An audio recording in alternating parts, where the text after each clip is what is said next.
Well, hello, fellow moviegoers. Jeffrey Michael here, and welcome to a special a cappella version of Jeffrey Michael's movie reviews Extravaganza. That was terrible. In this video, I will be reviewing the movies that were released on December the 22nd, 2017.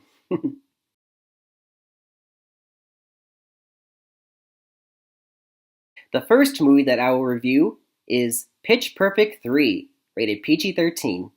It stars Anna Kendrick, Rebel Wilson, Anna Camp, John Lithgow, John Michael Higgins, and Elizabeth Banks, and was directed by Trish C., who brought you the film Step Up All In.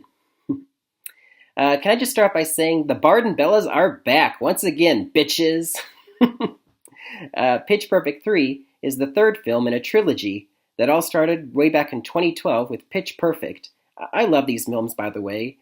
Pitch Perfect is a musical comedy which was about a group of all-girl a cappella singers in a Barden University called the Barden Bellas, who went on to compete at nationals. And Pitch Perfect 2, in 2015, is about the Barden Bellas competing in a World Tour Championship. And Pitch Perfect 3 takes place a couple years after that one. All the Barden Bellas are now out of college and on with their adult lives and wondering what to do now that they're stuck in their 20s. Our mean girl, Becca, played by Anna Kendrick, who I love, by the way, is trying to get into music, but she quits her job as a producer over creative differences, so she's in a slump right now. And at the same time, the Barden Bellas get an invitation from the new Barden Bellas, inviting them to an event in an aquarium. And they're thinking, oh, are they asking us to perform again? Yay, we get to sing again! But when they get there, they realize the new Barden Bellas just wanted them to watch them sing. So the old Bellas are angry at that, and Fat Amy in particular punches an inflatable shark. So they go to a bar to drown their sorrows. Where have our lives gone? We're nobodies now.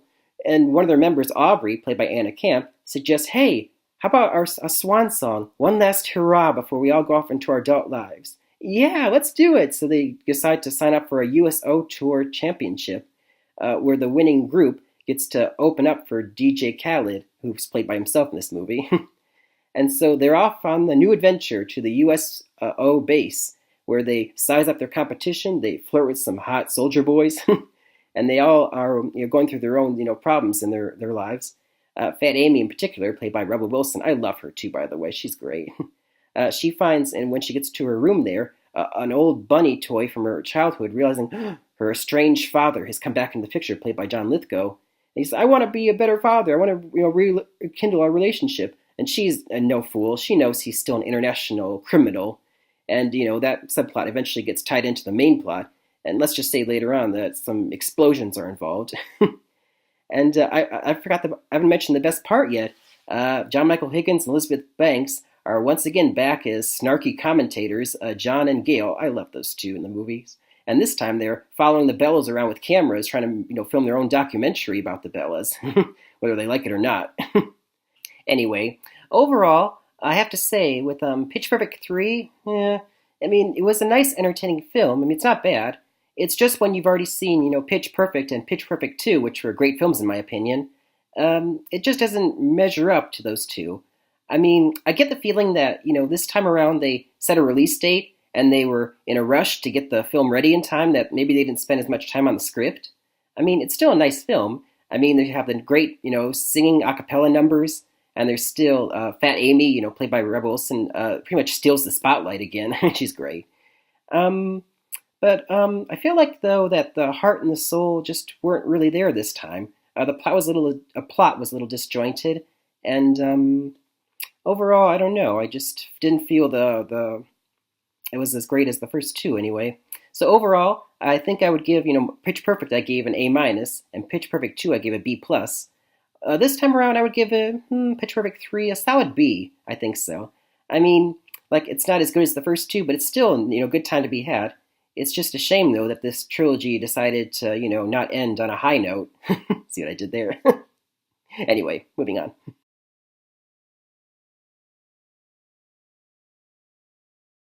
So the next film that I will review is Downsizing, rated R. It stars Matt Damon, Kristen Wiig, Jason Sudeikis, Hong Chow, and Christoph Waltz, and was directed by the great Alexander Payne, who brought you such films as Sideways, The Descendants, and Nebraska, all three great films in my opinion.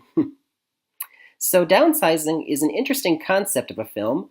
It's set in the near future where two Norwegian scientists have discovered a way to shrink almost anything, inanimate objects and living creatures alike. And so, as a result, one of the scientists and his wife and 30 volunteers become the first people in the world to shrink down to 5 inches tall. They see this as a solution to world overpopulation.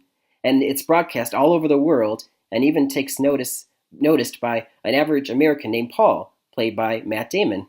So 15 years go by, and 3% of the world's population has been successfully downsized since then, and they created small communities all over the world for these people to live in. And so Paul and his new wife Audrey, played by Kristen Wiig, go to a high school reunion, and they see one of their old classmates, Dave, played by Jason Sudeikis. He's been downsized, he and his wife, and they both live in Leisureland, which is a small community inside a building, which is arena-sized, and it has it's like a big bunch of dollhouses all living in like a huge place. It's like a city that's been shrunk down for little people. And Dave tries to convince Paul, hey, downsizing is great. All that crap about saving the planet, forget that. I mean, your money exponentially gets bigger when you get small. And they find out, Paul and Audrey, that their $100,000 translates to $12.5 million when they shrink. So Paul's all for it. Yeah, let's do it. Save the planet. Live like millionaires. And then Audrey is all, yeah, let's downsize. Uh-oh.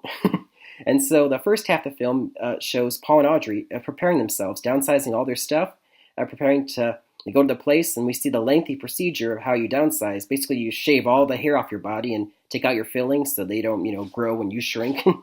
And yeah, Paul successfully manages to get shrunk. He's 5 inches tall and he's all happy until 10 minutes go by and he gets a phone call. Audrey, where are you? Paul, don't be mad. Please don't be mad. I didn't go through with it. I couldn't leave my parents. I wasn't thinking. I should have been thinking more of myself. Thinking more of yourself? I'm 5 inches tall here!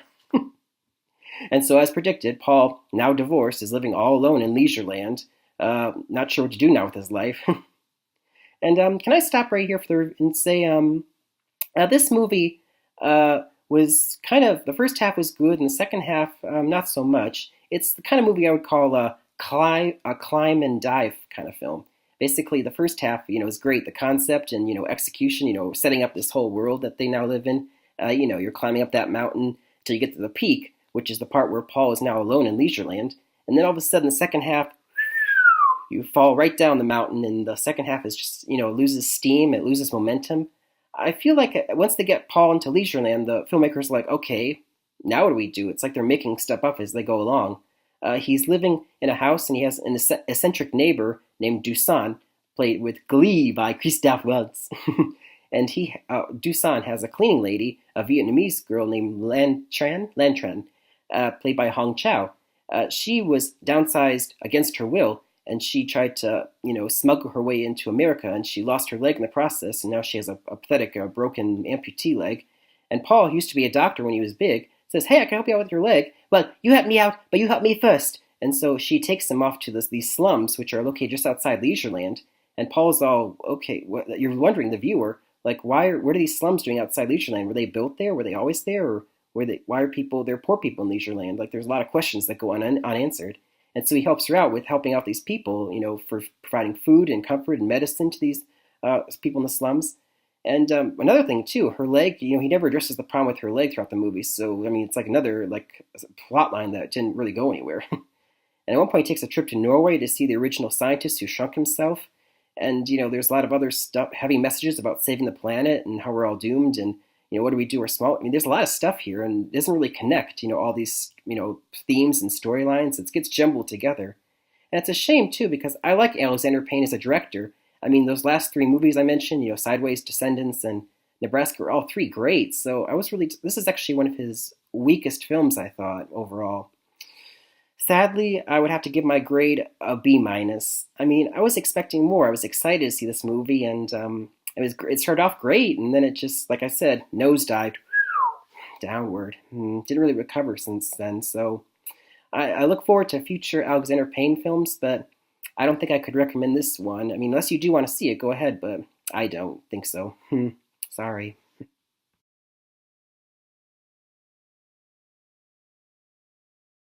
Okay, so the last film that was released on December the 22nd was Father Figures, rated R.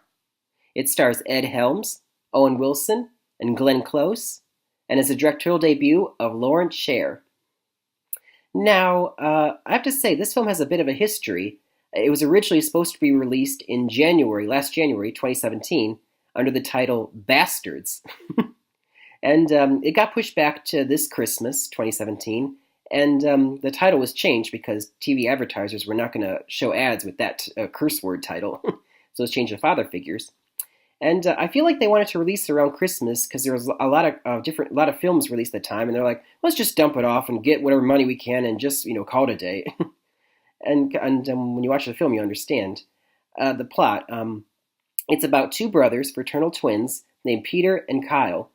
Peter, played by Ed Helms, has gone through a divorce, and his kid hates him, and he has a job as a proctologist. He looks at buttholes. And Kyle, played by Owen Wilson, is a bit of a slacker. He doesn't have to work because he was on a beach one day with a surfboard, and the guy was like, hey, let me take your picture. And he put that picture of him on a surfboard on a bottle of hot sauce. And he gets royalties now for every bottle of hot sauce sold. So he's now a millionaire for doing nothing. And they're estranged, both these brothers, of course. And then meet up again at their mother's wedding, played by Glenn Close. Helen, their mother, decides to come clean at this wedding, in private, explain that guy in that picture who I told you was your father all these years, he's actually not your father. What? You've been lying to us this whole time? Well, the truth is I don't know who your father was. It turns out Helen was sexually promiscuous in the 70s and was with quite a few men, and they're shocked by all that, the boys. So she decides to give them a list of names of all the men she's been with. Whew! And so the boys decide, hey, let's go on a cross-country trip and find our father. And their mother says, that's a great idea. You guys can bond once again. And Peter's all, sure, great. So they decide, try to find out who their father is. Is it football legend Terry Bradshaw, played by Bradshaw himself? Or J.K. Simmons as a former financial analyst, now a reclusive criminal? Ooh. Or Christopher Walken, a veterinarian? Overall, this film has an identity crisis. It can't tell whether it wants to be a gross-out comedy or a uplifting tale of brotherly love. It tries to go for both, and it's kind of a yin and yang kind of, a bipolar disorder. And it's kind of sad because you see these overqualified actors working with underqualified material, and you're wondering what was the original script that made them really want to sign up for this, because it's not really all that great. I mean, there's not much laughs to be had, and I'll just make it short. I give this one a C-, and the only reason I don't go any lower than that is because there were a couple of genuine funny moments, and there was a nice scene at the end that was really touching and uplifting, I really thought. So that really squeaked the grade up to a C-, but still, I wouldn't recommend this one to you all. I saw it, so you don't have to, so you're welcome, everybody.